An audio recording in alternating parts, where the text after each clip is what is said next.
Hello my friends and welcome to today's tarot reading. This is a general daily reading for all signs, but the sign that you're here probably means that there is a special message for you, so thank you so much for joining me today. So today is the 6th of October 2022, it is a Thursday.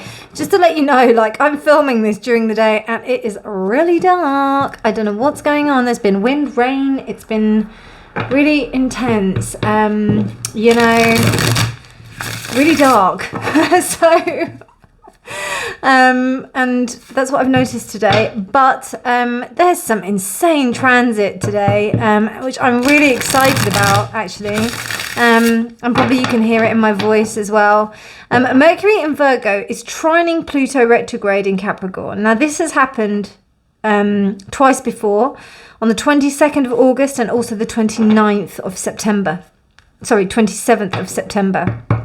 So this is the last. I don't know if it is the last time actually, but this is the third time it's happening, and it seems to me that there is there's quite a big challenge, particularly with Mercury in Virgo. Mercury is wanting to get some kind of routine that is going to help it cement its dreams into reality. It's almost like he knew that something was going to happen.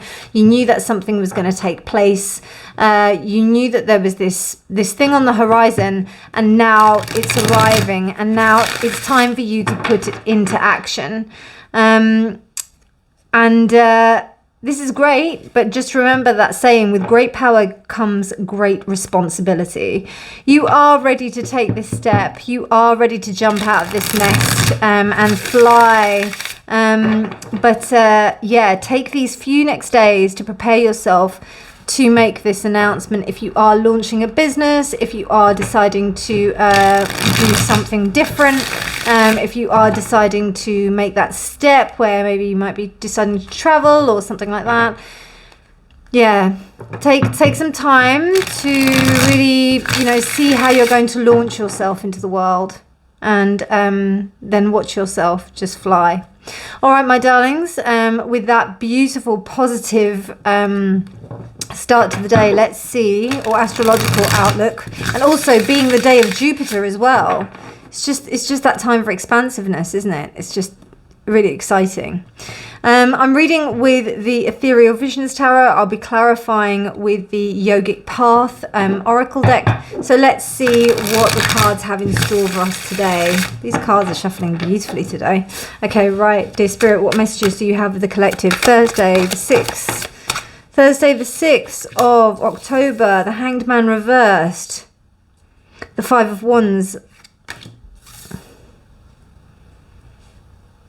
Hope you can see that, because these cards are a little bit difficult to see because of the colouring. The Ten of Pentacles.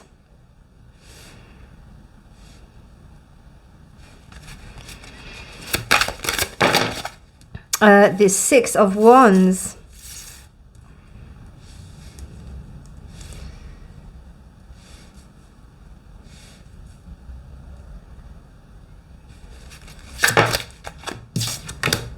The Knight of Cups reversed.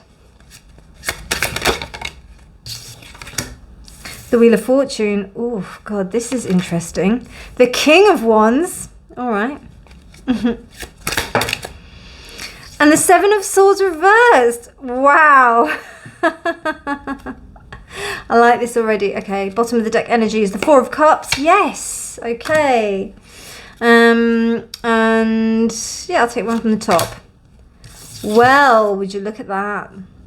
Would you look at that? What an incredible reading. Let me just double check that you can see that all on camera. Yes, you can. Okay, let's have a look. So,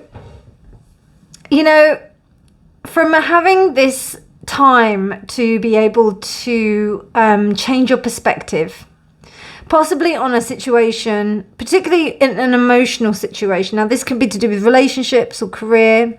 I don't know, but it seems to me like a different perspective on life that you didn't adopt before.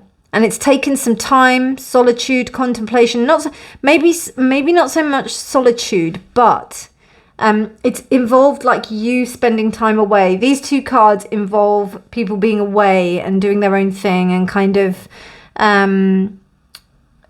reconvening their situation, gaining another type, not only another type of perspective, but maybe sitting with themselves a bit, because particularly with the Four of Cups, like that's quite a stubborn card. It means like, oh, I've got 3 cups in front of me and that's all I need. Do you know what I mean? So whereas if, you know, it's reversed, for me, it says that you're taking the opportunity to grab that cup that's in front of you, that unknown opportunity that's in front of you. And with this Hanged Man reversed, because the Hanged Man is actually the right way up, he's actually letting himself go. He's like, right, okay, I've spent some time thinking about what has happened, and now I'm going to I'm going to change that. With the Knight of Cups reversed, it almost seemed that there's this sense of not giving any of the emotion to anybody but themselves, it seems like, in this particular Knight of Cups. So basically all of the emotions, all of the thoughts, so instead of projecting them outwards, he's projected them inwards. This could be gender fluid, so it doesn't matter, but it's just the energy. So in terms of like thinking with your head, like trying to manage your emotions with your head, you're basically like looking inward, and you're like, right, okay, so how am I going to look at this? How am I going to manage these emotions with a kind of mental overview? Now that can be pretty difficult, I'm not going to lie, but you have done it with an emotional kind of viewpoint, because you've got the Four of Cups here reversed. And the Hanged Man is that. The Hanged Man considers both. It's a major arcana for the sake of that you're looking at everything. You're not just looking at one aspect of it. The Hanged Man takes time to see different perspectives from everything. And also from a much... Because the Hermit comes before the Hanged Man. The Hanged Man is almost like it's like kind of learning from the experience, but not completely stepping back into some kind of like underground mode. There is a psychic sense with the Hermit, and a more intense kind of sense of solitude. But with the Hanged Man, the idea of the Hanged Man comes from, oh, I've forgotten his name. It's Odin. It's Odin on the World Tree. And what he did was that he gouged his eyes out. And I'm sure loads of you know this because you're all amazing and you probably know all of these kind of tales. But Odin gouged his eyes out, and then he hung himself from like this on the World Tree until he gained enlightenment. And he gained it. So yeah, and then you've also got you've got the Wheel of Fortune. So it seems like you understand that there has been a significant thing in your life that has caused you to shift your focus, has caused you to go into this period of where, you know, with this Knight of Cups reversed, it just tells me that you might have made offers to people that really were not something that you could fully embrace. They were not something that you could truly give, because you weren't giving that to yourself. And it isn't until you realize that you had to be able to kind of fill your own cup, I'm just getting, because it with the Knight of Cups, it's like, I'm going to fill your cup, I'm going to do this, you know, I'm going to be the one, you know, and I am feeling like it might be in affairs of the heart, in affairs of love. But then what's going on here is that it's like, no, this has actually made me realize that I can't give love to anybody else until I fill my own cup. And with that Five of Wands, it's also making you realize that you've got like a lot of work to do here. You've got stuff to do here. There are other people, you know, there are other things. And not only that, like any kind of disagreements or things that have happened in the past, they weren't nearly as serious as you thought that they were. So if you felt that you had been offended by something, it's not nearly as bad. It's almost like this is just part of the process. This is just interacting with people. This is what happens. And then with the Ten of Pentacles, you've got this sense of like, you know that there's something that has to be, you have to play a game. Do you know what I mean? Like and it's interesting with yesterday's reading, like you have to play this game where you're kind of like, you're doing what you need to do in order to earn the money that you need to earn, in order to get where you need to get. You have to do that. To a certain extent, you know, you don't have to compromise on your values. But it's all about managing that. And you're going to be really successful at this. Like, there is success and recognition from this. You've also got the King of Wands here. I feel like this is you. And this is your energy. This is how you're stepping forward into this power. Because you've spent this time of consideration and realized kind of the attitude that you were coming across. This is the immature male. This is the mature male, you know? And I just feel like that's such a drive. And it's really interesting because with this Queen of Cups here, I just feel that with this Seven of Swords, there's a real recognition of where you've been dishonest or where someone has been dishonest. This might not need to be you, but like, you know, I'm just saying it from that perspective. But like, there's a real, you can see where you've been dishonest. And you're starting to recognize those patterns, those behaviors. I don't know, I just see a real evolution. It's such a beautiful reading. And what's really interesting, there's two things that I can see here. From the Knight of Cups reversed to the Queen of Cups. You are evolving into some incredible, like, incredibly intuitive, loving character that I don't think that you thought that you could be. From the Four to the Knight to the Queen. It's just such an incredible evolution. This could also be like if you are in a relationship or something like that, or say if something, yeah, I mean, if you are in a partnership, and you know, you're trying to connect with your partner, it feels that there may be some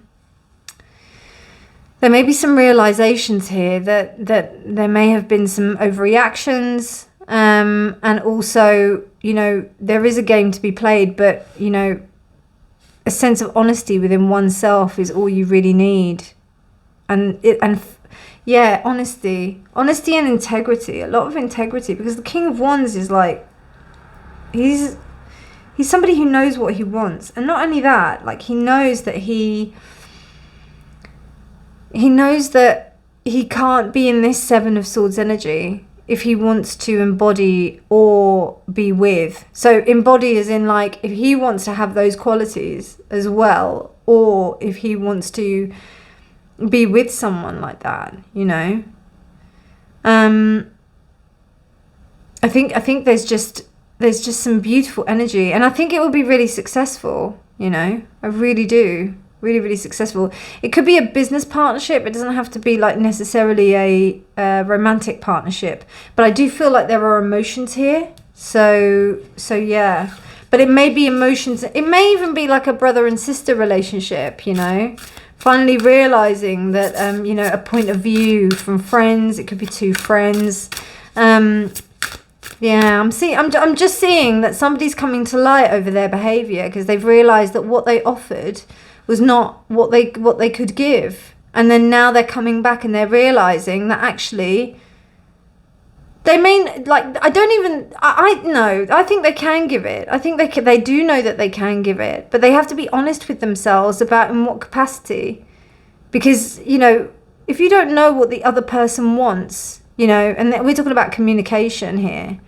And I see this Seven of Swords reversed as an opportunity to be communicative, to own up to any BS that you might have been exhibiting in this space. So brilliant reading. God, I love that. Love that. It's so successful. Because it's success all around for both parties. So good. Okay, so we've got two of them are reversed. Okay, so we've got Shiva. And we've got Bhuvaneshwari. Okay, I'm sorry. I don't know what those mean. I'm just going to look them up. But I will say, I've seen this one in real life, and it's amazing.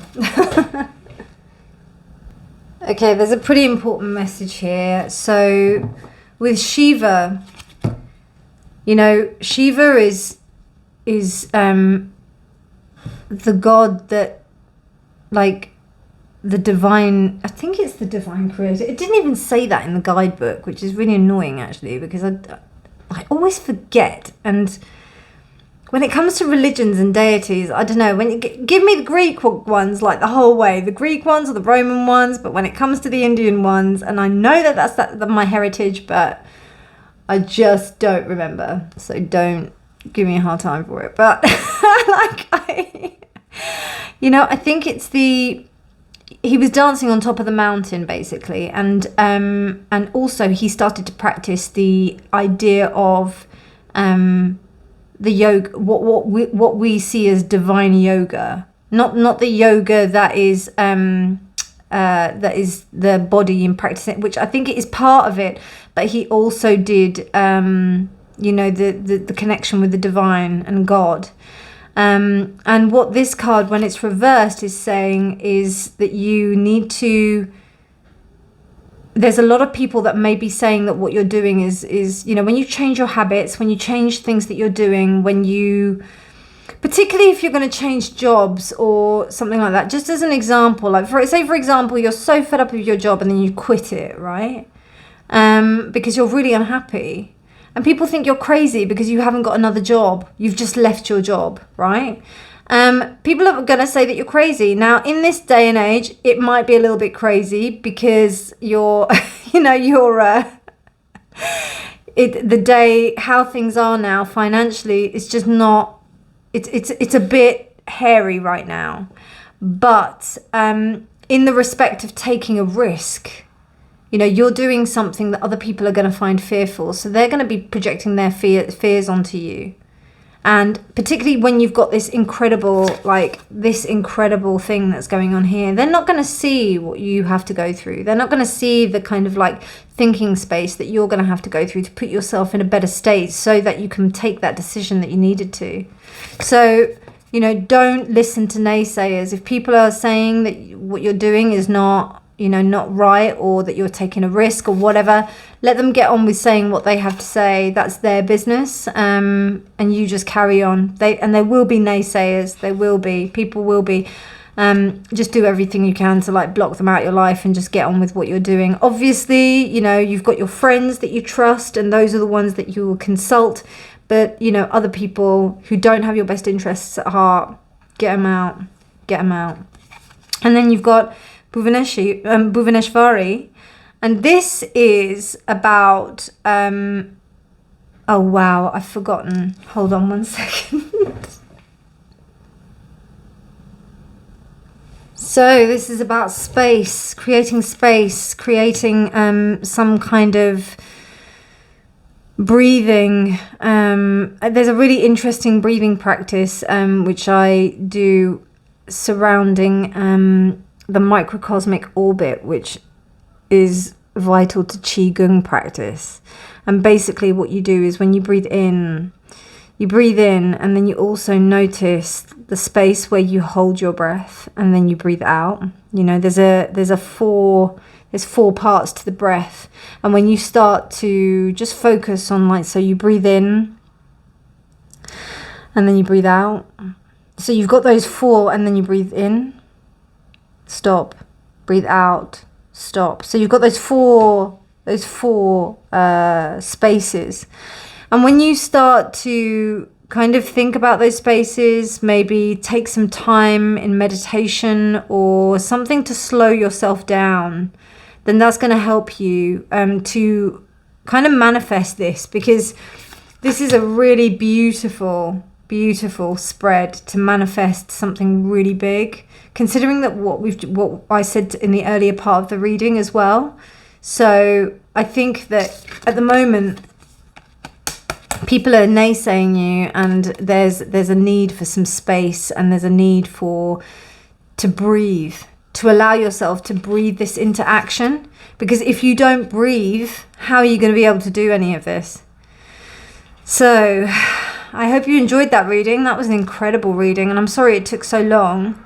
And I really should, I think the thing with the whole Shiva thing was that I feel like I should know it, and I don't. But I know that Shiva is one of the main gods, so I'll have to brush up on that. But anyway, thank you for listening to my babble. I hope you enjoyed this reading. If you did like this reading, please do enjoy. Please do subscribe for more videos. But otherwise, you take care, my darlings, and have a beautiful day. Thanks for listening to me ramble. Bye.